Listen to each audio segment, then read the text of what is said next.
Hi, this is Learn with Mr. Lewis, and this week in history, we'll learn about the overthrow of a brutal dictator, a choice that started a civil war, a new land speed record, and a product that changed the music industry. On January 7th, 1979, brutal Cambodian dictator Pol Pot is overthrown. Cambodia is in Southeast Asia. It borders Vietnam. Pol Pot's Khmer Rouge is established in the Cambodian jungle in the 1960s. He's pushing for a radical communist revolution and establishing an agrarian utopia. At first, he's aided by the North Vietnamese, and in 1975, he captures the capital, overthrows the pro-US government, and establishes a new name for the country, Kampuchea. And now time for his agrarian utopia. Cities are evacuated, factories and schools are closed, currency and private property are abolished, people are herded onto rural collective farms. In total, about 1 to 2 million people are killed, and there are photos of these men, women, and children, and they are haunting.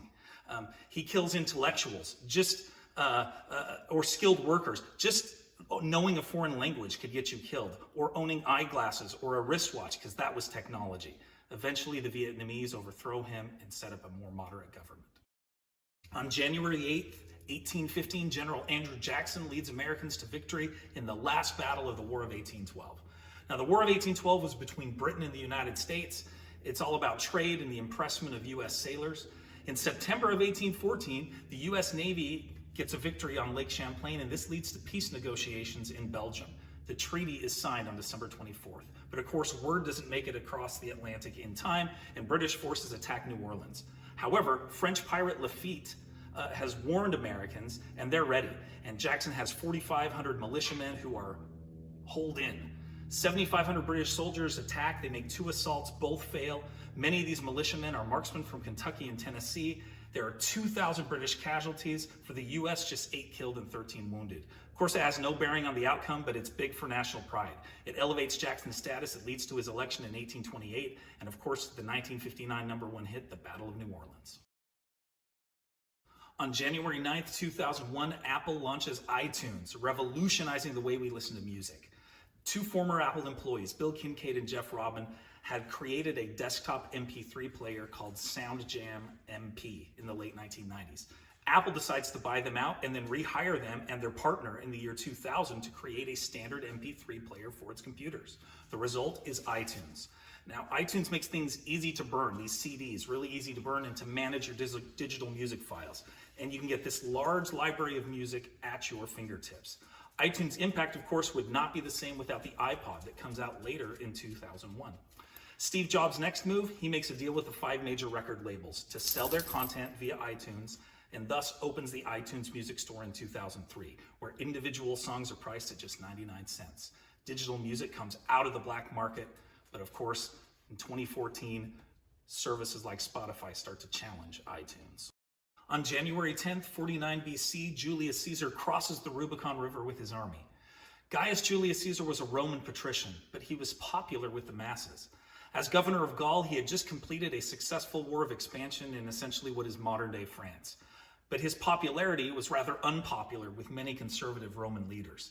He also has a rivalry with Pompey the Great. Now, they were former allies. In fact, Caesar's daughter Julia had married Pompey, but she died 5 years earlier in childbirth along with a baby. Caesar is ordered to return to Rome without his army. He knew he'd be tried by his enemies and most likely executed. So he crosses the Rubicon, this small river in northern Italy that separated Italy from Gaul. And by crossing, he knew he was defying the Senate. He knew a civil war would result. Legendarily, he states, as he crosses, the die is now cast. 4 years later, he's victorious, but in 44 BC, after being named dictator for life, he's assassinated. On January 11th, 1775, Francis Salvador becomes the first Jew to hold an elected office in America. Born in 1747, he's a Sephardic Jew living in London. The Sephardi are Jews from the Iberian Peninsula. Many are expelled from Spain through the Alhambra Decree in 1492. Most go to Italy or the Ottoman Empire, but some go to Portugal, and from there, in the 17th century, to London. His uncle Joseph, in fact, was a major investor in the East India Company. His grandfather leads a group of 42 Jewish colonists to Georgia in 1733, and then to the South Carolina backcountry. Francis Salvador leaves his wife and children in London to join relatives in South Carolina and establish himself there, hoping to send for them later. In 1774, he's elected to the Provincial Congress, taking office on January 11th, 1775. He leads a militia group during the Revolution and speaks forcefully for independence. Tragically, on July 31st, 1776, his group is ambushed and he dies of his wounds the next day at age 29. On January 12th, 1904, Henry Ford sets a new land speed record on a frozen lake. Now, Ford worked for Thomas Edison in the 1890s, and they become lifelong friends. But he leaves Edison in 1899 to start a car company, and that company fails in 1901, so he starts another. But then he leaves that one in 1902, and it becomes Cadillac. Third time's the charm with the Ford Motor Company in June of 1903. But he's looking for publicity, and so he takes his four-wheeled vehicle, the Ford 999. It has a wooden chassis, no body, no hood, and it's steered with a bar, kind of like a bicycle. He takes it to a frozen lake, St. Clair, near Detroit, and he hits 91.37 miles per hour, racing 1 mile in just 39.4 seconds. I, for one, would not go 91 miles per hour in that thing. It's broken just a month later, but he gets the publicity he needs and he uses it in ads, and he's able to use this to help catapult him to his success with the Model T. On January 13th, 1968, legendary country singer Johnny Cash performs for inmates at California's Folsom Prison. Cash had an outlaw image, but he was never imprisoned. In 1956, he releases Folsom Prison Blues. It's inspired by the 1951 movie Inside the Walls of Folsom Prison. It's told from the view of an inmate, and it's a modest hit. He first played at Folsom in 1966 when asked by a local preacher. And with his career slumping, he convinces his record company to record a live album there in 1968. Cash rehearses feverishly. The audience was raucous, and it gives a very unique vibe to the recording. He ends the concert with the song Greystone Chapel, which was written by a Folsom inmate. This live album hits #1, and it re-energizes his career. In fact, he ends up becoming an advocate for prison reform. He testified before Congress and even met with US President Richard Nixon. And if you never have, or if you haven't for a long time, you really should check out Johnny Cash's album at Folsom Prison. It really is a unique, very unique album in music history.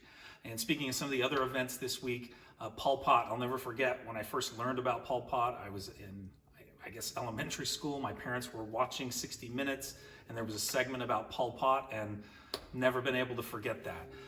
As far as iTunes goes, well, I was resistant when it comes to ever getting an iPod, because I mean, I have all these CDs. Why would I want an iPod? I mean, it's everything I'd ever want. I had a 12-disc changer in one of my cars. I mean, who needs it? And then Santa, well, Mrs. Lewis, gave me an iPod for Christmas one year, and my life was never the same. And I guess one song that I did listen to on that iPod, The Battle of New Orleans by Johnny Horton. I'll never forget learning about that song in high school from Coach Gardner. Do you want to see some more of Mr. Lewis? Of course you do. You're addicted. There's a great video here, another great video here, and you can subscribe right here. Do you want to see some more of Mr. Lewis? Of course you do. You're addicted.